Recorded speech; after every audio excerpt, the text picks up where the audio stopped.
Hello दोस्तों, मैं आपका दोस्त डॉक्टर स्मिथ।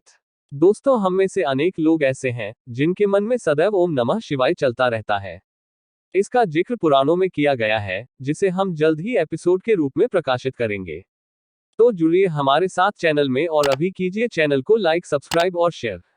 पिछले 2 एपिसोड में हमने देखा कि ब्रह्मा जी के पुत्र तथा देवी सती के पिता दक्ष ने शिव जी को शाप देकर यज्ञ से बहिष्कृत कर दिया था। अब देवी सती अपने पिता के यज्ञ में पधारी है। क्या होगा आगे, देखते हैं आज के एपिसोड में। दोस्तों, जैसा कि मैंने पहले भी बताया था कि इस एपिसोड की पूरी कथा को संक्षिप्त स्कंद पुराण हिंदी संस्करण से एज इट इज लिया गया है तथा हमने कोई काटछांट अथवा परिवर्तन या एडिटिंग नहीं की है। पुराणों की पवित्र कथाएं धर्म और अर्थ को प्रदान करने वाली है। अध्यात्म की दिशा में अग्रसर होने वाले साधकों को पौराणिक कथाओं के अनुशीलन से तत्व ज्ञान की प्राप्ति होती है, इसलिए भगवान के दर्शन के लिए अथवा शारीरिक और मानसिक रोग की निवृत्ति के लिए पुराणों का अध्ययन करना चाहिए। तो दोस्तों, बढ़ते हैं आज के एपिसोड की तरफ।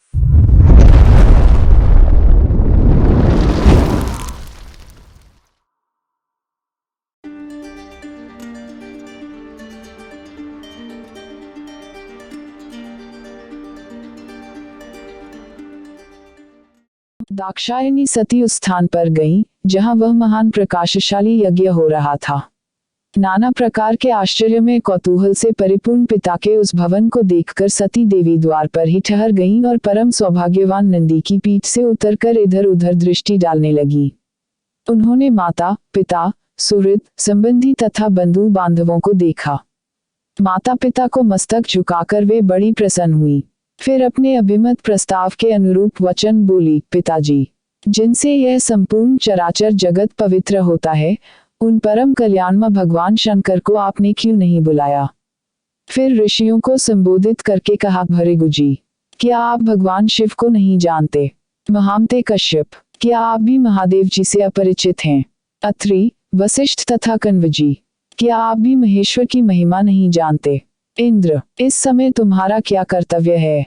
भगवान विष्णु, आप तो परमेश्वर महादेव जी को अच्छी तरह जानते हैं। ब्रह्मा जी, क्या आपको महादेव जी के पराक्रम का ज्ञान नहीं है?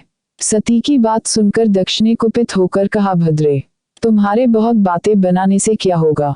इस समय यहाँ तुम्हारी कोई आवश्यकता नहीं है। ठहरो या चली जाओ। तुम यहाँ आई ही क्यों? तुम्हारा पति, जो शिव कहलाता है, अमंगल का मूर्तिमान स्वरूप है। कुलीन भी नहीं है, वेद से बहिष्कृत है। वह भूत, प्रेत और पिशाचों का राजा है। इसीलिए इस यज्ञ के निमित्त उसको आमंत्रित नहीं किया गया है। विश्ववंदिता सती अपने पिता को शिव की निंदा में संलग्न देख अत्यंत क्रोध में भर गईं और सोचने लगी, जो महादेव जी की निंदा करता है तथा जो उनकी निंदा होती देख चुपचाप सुनता है, वे दोनों नरक में जाते हैं और जब तक सूर्य चंद्रमा की स्थिति है तब तक उस नरक में ही पड़े रहते हैं। अतः अब मैं इस देह को त्याग दूंगी, अग्नि में प्रवेश कर जाऊंगी। इस प्रकार विचार करती हुई सती शिव, रुद्र आदि नामों का उच्चारण करने लगी और अग्नि में प्रवेश कर गईं। यह देख उनके साथ आए हुए समस्त शिवगण हाहाकार करने लगे। ऋषि, इंद्र आदि देवता, मरुदगण, विश्वेदेव, अश्विनी कुमार तथा संपूर्ण लोकपाल अवाक हो गए। दक्ष यज्ञ में सम्मिलित हुए सभी ऋषि मुनि इस घटना से भयभीत हो उठे। इसी बीच में महात्मा नारद जी ने महादेव जी के पास जाकर दक्ष की सारी करतूतें कह सुनाई। सुनकर भयंकर पराक्रम प्रकट करने वाले परम क्रोधवान जगदीश्वर भगवान रुद्र बहुत ही कुपित हुए। लोकसंहारकारी रुद्र ने अपनी जटा उखाड़कर उसे पर्वत के शिखर पर क्रोधपूर्वक दे मारा। जटा उखाड़ने से महायशस्वी वीरभद्र प्रकट हुए। साथ हो करोड़ों भूतों से घिरी हुई काली का भी प्राकट्य हुआ। महात्मा रुद्र के क्रोध और श्वास सैकड़ों प्रकार के ज्वर तथा 13 प्रकार के सन्निपात रोग उत्पन्न हुए। वीरभद्र ने भयंकर पराक्रमी रुद्र से निवेदन किया, प्रभु, शीघ्र आज्ञा कीजिए, इस सेवक से क्या काम लेना है? भगवान रुद्र ने आज्ञा दी, महाबाहु वीर, शीघ्र जाओ और दक्ष यज्ञ का विनाश करो। देवादिदेव शूलपाणी महादेव जी की यह आज्ञा शिरोधार्य करके महातेजस्वी वीरभद्र समस्त भूतों से घिरे हुए दक्ष यज्ञ की ओर चल दिए। उनके साथ कालिका देवी भी थी। उसी समय दक्ष के यहाँ सहसा अपशकुन प्रकट होने लगे। धूल और कंकड़ों से भरी हुई रूक्ष वायु चलने लगी। मेघ रक्त की वर्षा करने लगे। संपूर्ण दिशाओं में अंधकार छा गया। पृथ्वी पर सहस्रश उल्कापात होने लगे। इस प्रकार के अनिष्ट सूचक उत्पात वहां देवता आदि को दिखाई दिए। दक्ष को भी बड़ा भय हुआ। वे भगवान विष्णु की शरण में गए और विनय पूर्वक कहने लगे, महाविष्णु, आप हमारे परम गुरु हैं, रक्षा कीजिए, रक्षा कीजिए। सुरश्रेष्ठ, आप हो यज्ञ हैं, इस महान भय से मुझे मुक्त कीजिए। दक्ष के इस प्रकार प्रार्थना करने पर भगवान मधुसूदन ने कहा, ब्राह्मण, इसमें संदेह नहीं कि मुझे तुम्हारी रक्षा करनी चाहिए, किंतु तुमने धर्म को जानते हुए भी महेश्वर की अवहेलना की है। महेश्वर की अवज्ञा से तुम्हारा सब कुछ निष्फल हो जाएगा। जहाँ अपूज्य व्यक्तियों का पूजन होता तथा पूजनीय महात्मा का पूजन नहीं किया जाता, वहाँ 3 संकट अवश्य प्राप्त होंगे, दुर्भिक्ष, मृत्यु तथा भय। इसलिए सब प्रकार से यत्न करके भगवान शंकर को मनाना चाहिए।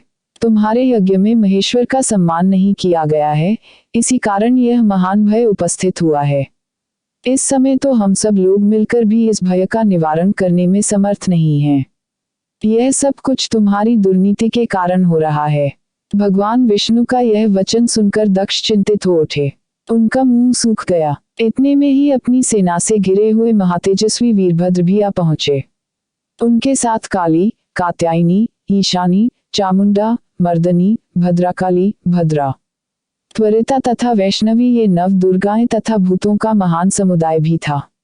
शाकिनी, डाकिनी, भूत, प्रमथ, गुह्य, कूष्मांड, कार्पट, वटुक, ब्रह्मराक्षस, भैरव, क्षेत्रपालर, राक्षस, यक्ष, विनायक तथा 64 योगिनियों का मंडल, ये सब उस महान प्रकाशमय यज्ञ मंडप में सहसा प्रकट हो गए। भगवान शंकर के उन पार्षदों ने देवताओं के साथ युद्ध आरंभ किया। लोकपाल सहित देवताओं ने भी शिवगणों पर अस्त्र शस्त्रों से प्रहार किया। यद्यपि वे लाखों की संख्या में थे, तथापि इंद्र आदि लोकपालों ने उन्हें रण से विमुख कर दिया। उस समय देवताओं की विजय और यजमान के संतोष के लिए महर्षि भृगु ने शिवगणों के प्रति उच्चाटन का प्रयोग किया था। इसी से उस समय देवता विजयी हुए। अपने सैनिकों की पराजय देखकर वीरभद्र को बड़ा क्रोध हुआ। उन्होंने भूतों, प्रेतों और पिशाचों को पीछे करके वृषभास्य को आगे किया और स्वयं भी आगे आ गए। महाबली वीरभद्र ने एक तीक्ष्ण त्रिशूल हाथ में लेकर देवताओं, यक्षों, दक्ष पक्षी और पिशाचों, गुहाकों तथा राक्षसों को भी उस युद्ध में मार गिराया। समस्त शिवगणों ने शूल के आघात से देवताओं को गहरी चोट पहुंचाई। फिर तो संपूर्ण देवता पराजित होकर भागने लगे। सबने एक दूसरे को छोड़कर स्वर्ग की राह ली। केवल इंद्र आदि लोकपाल ही विजय के लिए उत्सुक होकर वहां खड़े रहे।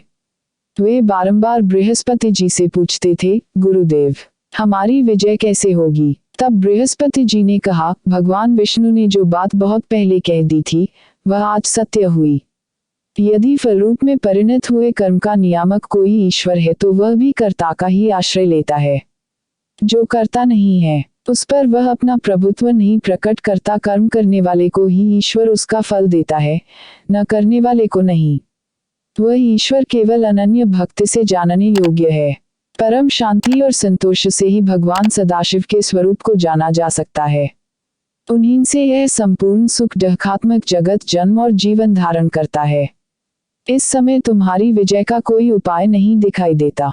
इंद्र, तुम मूर्खता और लोलुपता के वश इन लोकपालों के साथ यहाँ आ गए हो। बताओ तो इस समय क्या करोगे? ये परम शोभायमान गण भगवान शिव के किंक हैं, वे ही इनके सहायक हैं। ये महाभाग कुपित होने पर जब संहार आरंभ करते हैं तब किसी को शेष नहीं छोड़ते। बृहस्पति जी का यह कथन सुनकर वे संपूर्ण देवता, लोकपाल तथा इंद्र भी चिंता में डूब गए। तदनंतर शिवगणों से घिरे हुए वीरभद्र ने कहा, तुम सब देवता मूर्खता के कारण यहाँ भेंट लेने के लिए आ गए हो। मेरे निकट तो आओ, मैं तुम्हें भेंट देता हूँ।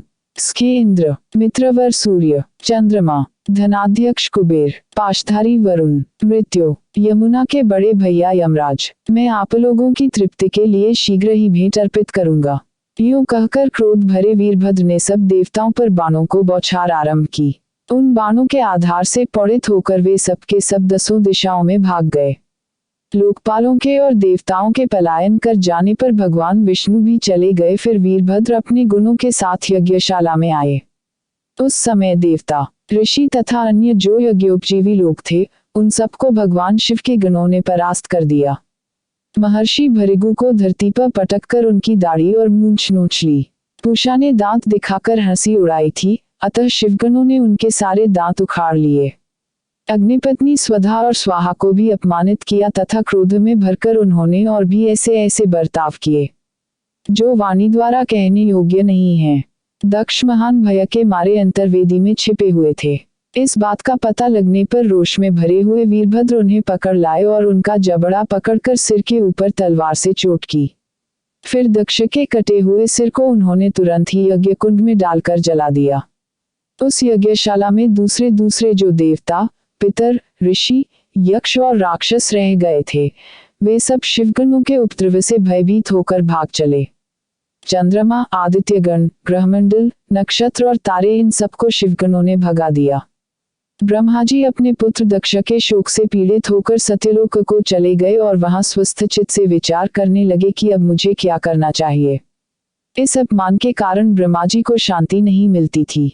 यह सब कुछ उस दक्ष के ही पाप का फल है। यह जानकर पितामह ने कैलाश पर्वत पर जाने का निश्चय किया।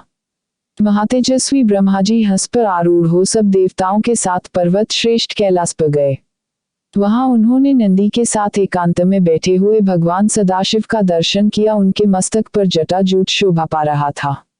भगवान शिव को देखकर ब्रह्मा जी दंड की भौती पृथ्वी पर पड़ गए और अपना अपराध क्षमा कराने के लिए उद्यत हो अपने चारों मुकुटों से भगवान शिव के चरणारविंदों का स्पर्श करते हुए उनकी स्तुति करने लगे। ब्रह्मा जी बोले, शांत स्वरूप, सर्वत्र व्यापक, परब्रह्म रूप परमात्मा भगवान रुद्र को नमस्कार है।